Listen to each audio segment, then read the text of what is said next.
Chers amis, bonjour. Finalement, je reprends à faire des vidéos. Je suis arrivée depuis hier en Belgique. C'est une grande amie à moi pour 5 jours. Et le 8 février, le 8 avril, je serai en France. J'ai plein de projets pour l'Europe. Tout d'abord, aujourd'hui, je voulais vous dire à quel point la maladie m'a enseigné à retrouver la confiance en moi. Même pas retrouver, à trouver la confiance en moi que je n'avais pas du tout avant.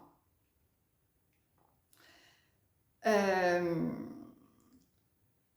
faut vraiment comprendre que la maladie est là pour nous aider.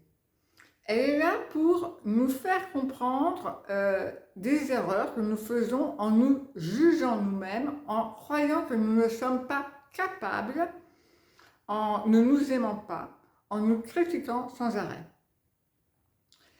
J'ai donc appris pendant 2 ans et demi énormément de choses. Souvent, vous me dites dans les commentaires, toi, tu es courageuse, moi, je n'ai pas ta force, comment tu fais pour être si positive? Eh bien, je vais vous dire, c'est la maladie qui m'a enseigné tout ça. Avant, je ne me rendais compte de rien. En plus, j'étais une personne qui ne souffrait pas, qui ne tolérait pas la douleur. Je faisais attention à mon corps, à faire du sport, à ce que je mangeais, parce que j'avais peur de la douleur. Et je m'étais toujours dit, je veux avoir une bonne hygiène de vie pour ne pas avoir de problème.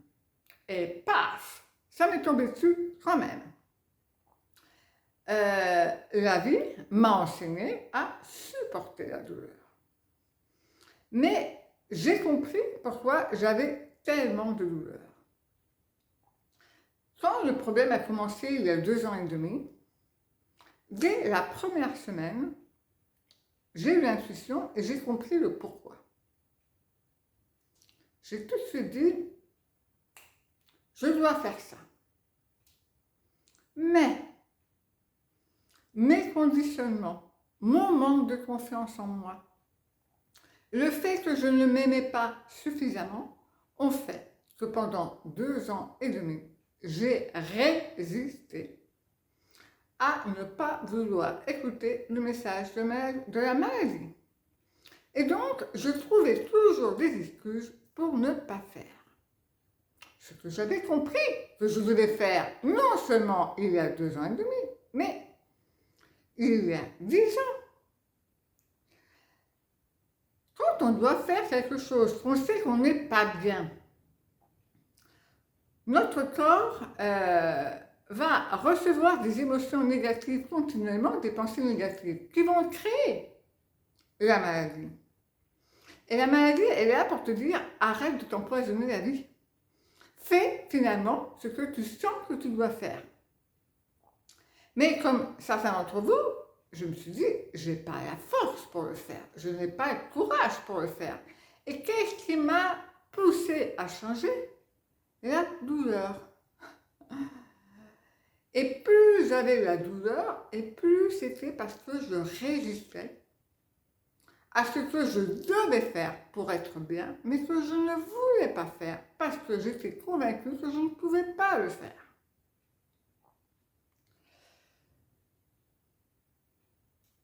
En République dominicaine, ça a empiré. Alors qu'avant, j'allais mieux. Et je me suis dit, c'est quoi? Qu'est-ce que je dois faire? C'est quoi le problème? Et je savais, mais je ne voulais pas. Je trouvais encore des excuses. Et j'ai donc pris des médicaments anti-inflammatoires pour la douleur. J'ai même été voir un médecin homéopathe qui m'a proposé des soins qui m'ont beaucoup aidé à gérer la douleur. Et je remercie d'avoir eu confiance, parce que je n'ai jamais eu confiance dans les médecins, mais là, j'ai vraiment dû me laisser aller, et faire confiance au médecin. Et d'ailleurs, ça s'est passé très bien, adorable. Il m'a beaucoup aidé dans la gestion de la douleur. Et on a même conclu à la fin de la semaine qu'on allait collaborer ensemble parce qu'il s'est rendu compte au fil des années qu'il est bon à gérer le physique, à aider les gens à récupérer physiquement, mais il s'est rendu compte qu'il a beau faire de bonnes thérapies, si la personne n'a pas pris conscience de la raison de sa maladie, le malade ne guérit pas.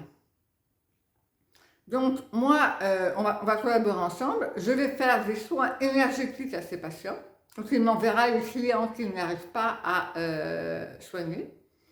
Et moi, je vais voir la partie psychologique, mais plus que psychologique, je vais voir la partie de la conscience de la personne pour l'aider à comprendre la signification de la maladie. Donc, vous voyez, la douleur m'a permis de trouver un travail, puisque je vais collaborer avec ce médecin qui a 2 cliniques en République dominicaine.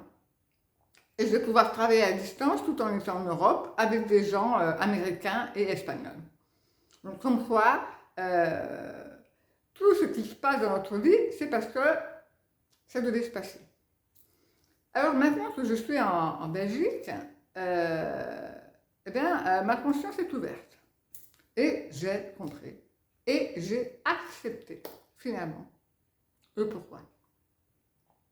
Donc, je suis en train de prendre des intégrateurs, vitamine C pour aider mon corps à récupérer, glutathion, glutamine. Mais j'ai décidé de ne faire plus aucun soin parce que je me dis, étant donné que pour moi c'est clair ce que je dois faire et que je suis en train de le faire, avec tout mon amour et toute ma confiance en moi, eh bien mon corps va guérir. Mon corps va faire ce qu'il a à faire.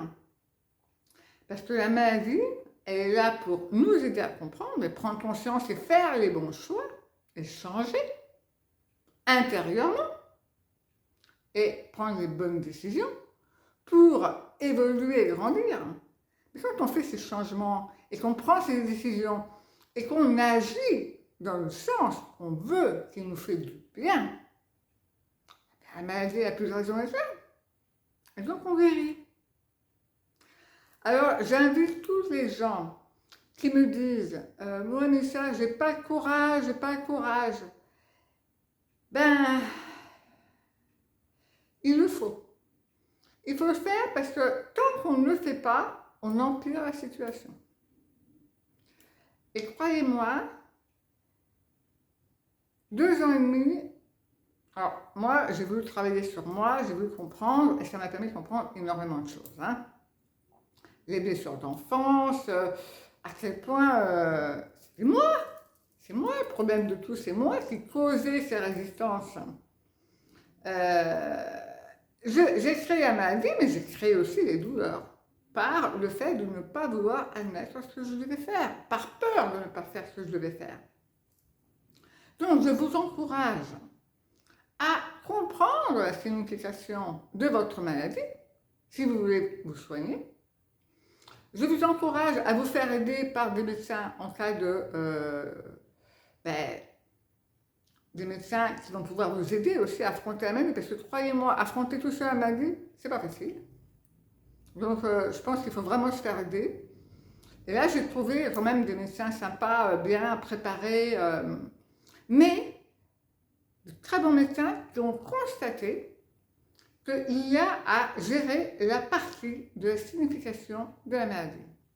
Ils sont tout à fait d'accord avec moi qu'il faut aider le patient à changer sa façon de penser, l'aider à comprendre où est le blocage pour qu'il prenne conscience du blocage et après qu'il change. Et en même temps, aider d'un point de vue physique pour les douleurs et pour guérir plus rapidement. Moi, comme je suis vraiment arrivée à la fin, c'est-à-dire vraiment à la prise de conscience claire, sans plus aucune résistance, je laisse faire mon corps. C'est mon choix. C'est mon choix, j'ai confiance en moi. Je sais que c'est comme ça que ça se passe, et donc je le fais. Je ne vous dis pas de le faire, mais je vous dis simplement, faites-vous aider par les bonnes personnes. Et puis, j'aimerais ajouter une chose. Là, aujourd'hui, il y a une dame qui m'a dit qu'elle s'est fait enlever l'utérus et que le médecin lui a dit qu'il fallait du temps pour que ses intestins se replacent. Et il lui a dit qu'elle allait longtemps avoir des douleurs. Alors, comment un médecin peut dire une chose pareille à son patient? Donc, si moi j'ai un médecin en lequel j'ai confiance et que j'écoute, et il me dit une chose pareille, ça va créer automatiquement des douleurs dans mon corps. Un médecin est là pour nous rassurer, pas pour nous dire qu'on aura mal. Parce qu'il va créer automatiquement une suggestion qui fait que moi je vais me dire oh, je vais avoir mal longtemps. Donc du coup, le médecin n'aide pas. Il devrait dire plutôt, vous allez voir, vous allez récupérer très rapidement, ça va bien se passer. On ne dit pas, ça va avoir des douleurs longtemps. Parce qu'on est tous différents. Il peut y avoir des patients qui vont avoir plus de douleurs que d'autres. Mais s'il avait dit qu'il n'allait pas avoir de douleur, ben, il l'aidait plus parce que j'ai déjà expliqué l'effet placebo. En fonction de ce que nous dit le médecin, 35% à 40% des gens vont guérir d'eux-mêmes parce qu'ils ont confiance. La guérison, c'est une conviction qu'on a. Si mon médecin me dit « tu ne vas pas avoir de douleur », j'ai une chance sur 3 que je vais croire ce qu'il me dit que je ne vais pas avoir de douleur. Par contre, si le médecin me dit que je vais avoir des douleurs, j'ai une chance sur 3, je suis sûre que je vais avoir des douleurs. Est-ce que vous comprenez la finesse de la chose? Il faut vraiment faire attention à ce qu'on dit à ces patients parce qu'on leur crée une suggestion très puissante dans l'esprit qui fait que ça va les décourager, ça va les rendre, ça va les affaiblir encore plus. Hein? Donc il faut vraiment faire attention comment on parle aux gens, il n'y a pas de vérité, on est tous différents, on peut tous guérir d'une façon différente, il n'y a pas de règles, chacun se soigne à sa façon. L'important, c'est qu'il le fasse en conscience, en le faisant, c'est un choix que j'ai fait, donc je me sens bien dans ce choix-là. Moi maintenant, chaque fois que quelqu'un me dit non, tu dois te faire aider, ça m'énerve, parce que j'ai fait un choix. Et il ne faut pas, quand le patient fait un choix et qu'il a vraiment confiance en lui, il ne faut pas être là à pousser, à faire des pressions, parce que ça rend le malade, ça lui fait venir des doutes, et ça complique la chose. Le message doit être simple, et on doit faire de pression sur personne. Chacun fait ses choix, chacun a son libre arbitre. Si moi je suis convaincue que je vais me soigner toute seule, eh bien on me laisse. Tranquille. On ne me dit pas, il faut que tu fasses ci, il faut que tu fasses ça. Parce que ça va créer des tensions en moi. Et les tensions vont me créer du stress et des douleurs. Et là, on apprend le respect. Respecter l'autre et se respecter soi-même. Et ça, j'ai appris. Je ne laisse plus personne me dire ce que j'ai à faire. Si dans mon cœur, je sens que c'est comme ça que ça va se passer, il faut que j'apprenne à écouter ma petite voix. Alors, si vous avez une petite voix qui vous dit faire quelque chose, écoutez-la et agissez. Parce que plus on repousse la décision, moins on agit, plus on augmente le stress. Plus on pense, plus on augmente le stress. On appelle ça le lâcher-prise. C'est-à-dire, ma petite voix me dit de faire ça, je le fais. Je le fais sans m'inquiéter. Le mental nous bloque, il nous empêche d'avancer. Nos conditionnements nous empêchent d'avancer. Il faut éliminer ces conditionnements. Il faut apprendre à avoir confiance dans cette petite voix intérieure qui nous dit ce que nous devons faire et qui ne se trompe pas. J'ai fait un long chemin d'apprentissage, je suis heureuse de tout ce que j'ai appris, mais vraiment heureuse, parce que je suis une autre personne. C'est une nouvelle renaissance pour moi. Je suis complètement différente. Je m'aime, je me respecte et j'ai confiance en moi. Un beau cadeau. Alors, laissez-vous aller. N'écoutez pas le mental, laissez-vous aller. Et être positif, c'est pas quelque chose comme ça. Le nombre de fois où j'ai pleuré, le nombre de fois, je crois que je pleurais tous les jours. Parce que la douleur, la journée, j'arrivais à la gérer, mais c'était la nuit le problème. Parce que la nuit, la langue s'est posée contre les dents, et donc je me réveillais avec des douleurs pas possibles. Je méditais, je respirais, mais j'ai pleuré moi aussi. Moi aussi, j'ai dit, j'en ai marre. Moi aussi, j'ai dit, j'en peux plus. Mais de la terre, et je savais qu'il fallait que je réagisse. Parce que plus je me laissais aller, pire c'était. Non, je ne suis pas plus courageuse que vous. C'était pour survivre que je faisais ça. Parce que je savais exactement ce que je devais faire. Grâce à mon travail. Je savais que j'avais besoin de bonnes vibrations pour m'en sortir. Donc, je m'obligeais à être positive. Mais ça n'empêche que j'ai pleuré. Je me suis désespérée plus d'une fois. Ça a été très dur. Aujourd'hui, quand quelqu'un me dit qu'il souffre, je comprends ce que ça veut dire. Parce que je suis passée par là. Et c'est aussi pour ça que moi, je veux aider les gens en souffrance.